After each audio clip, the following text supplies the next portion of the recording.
To automate trial user follow-ups in Brevo, you'll open the automations page and build a workflow from scratch that sends a timed sequence of emails every time a new trial user enters your list. Once it's live, your onboarding runs on its own while you sleep. Go ahead and open your browser, head to the Brevo website and sign in. You'll land on the main dashboard. Pause here for a second and double-check the account name in the top right corner. It's really easy to accidentally stay logged into a client account or a test workspace, and I've built whole workflows in the wrong place more times than I'd like to admit. Once you're positive you're in the right account, look at the left sidebar. You'll see a menu with contacts, campaigns, and a handful of other items. About halfway down, click Automations. The page that loads shows every automation you've ever created, whether it's active, paused, or still a draft. If you already have several, this is a good moment to skim the list and make sure there isn't an old trial follow-up workflow that could conflict. I once had 2 running on the same list and ended up double mailing my first batch of trial users, which definitely did not make them feel nurtured. From here, click the blue Create an Automation button near the top right. Brevo will offer you a few pre-built recipes, things like welcome series or abandoned cart reminders. Ignore all of them for this. Choose Create from scratch. The workflow builder opens as a clean, empty canvas with a single entry point node on the left, and you'll build everything out to the right. The blank canvas is actually the most valuable part, because a trial sequence isn't just a one-size-fits-all drip. You'll tailor the timing, the triggers, and the content to how your product's trial actually works. Always, the first node you need to fill is the trigger. Click Add a Trigger or the little lightning bolt symbol. A panel slides out with a list of events. The one that's most reliable for trial users is contact added to a list, but you can also use contact tag added if your sign-up form already tags people as trial users, or even an e-commerce event if you're using Brevo's tracking. I always reach for a dedicated list, something like active trial users, because it's dead simple to segment and you never risk pulling in someone who bought a plan by accident.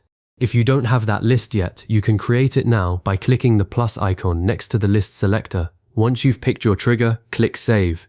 The canvas updates to show the trigger node, and the minute a contact hits that list or gets that tag, the whole sequence fires for that person. Now you're going to build the actual follow-up emails. Click the small plus button on the right edge of the trigger node to add the next block.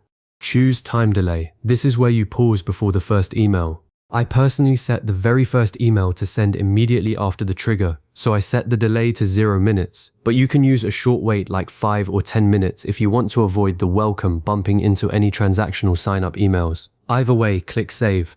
Then hit the plus again and add a Send an Email action. A template selector opens. You can pick an existing template or click Create a new email. I'll quickly walk you through what this first email needs to do.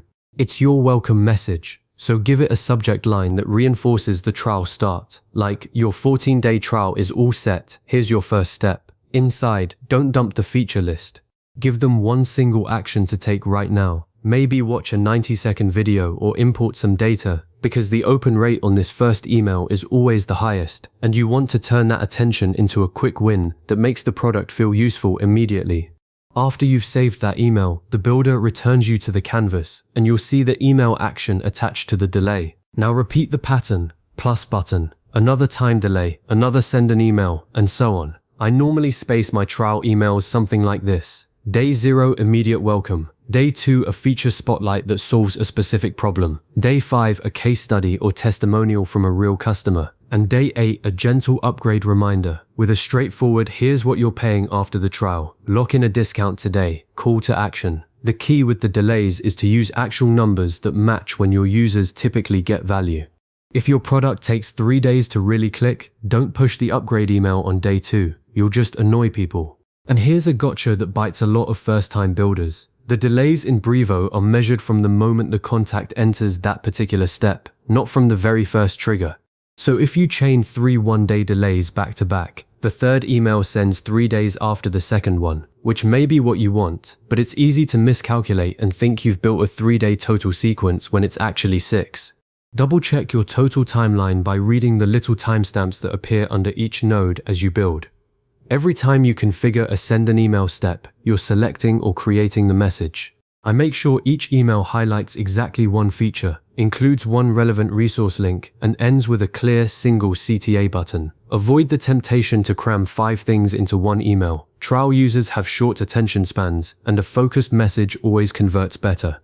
Also, use the personalization tags that Brevo offers for the recipient's name, company, or custom fields. Seeing "Hi Alex" in the subject line isn't groundbreaking, but it consistently lifts open rates by a few points, and those points add up across a sequence.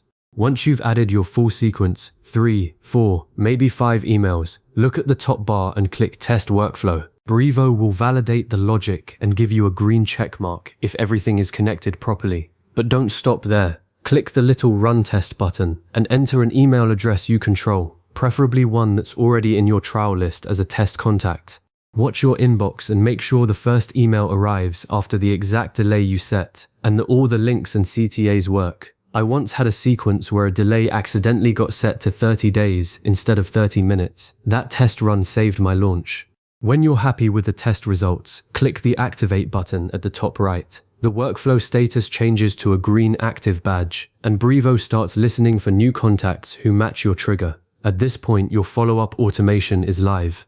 Real trial users will begin flowing through the sequence as soon as they hit your list. Keep an eye on the performance tab that appears for the automation, particularly open rates and click rates per email.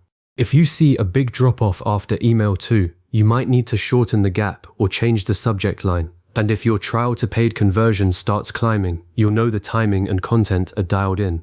You now have a complete automated trial follow-up running inside Brevo, and you can return to the automations page anytime to tweak the delays, swap in fresh emails, or extend the sequence as your product evolves.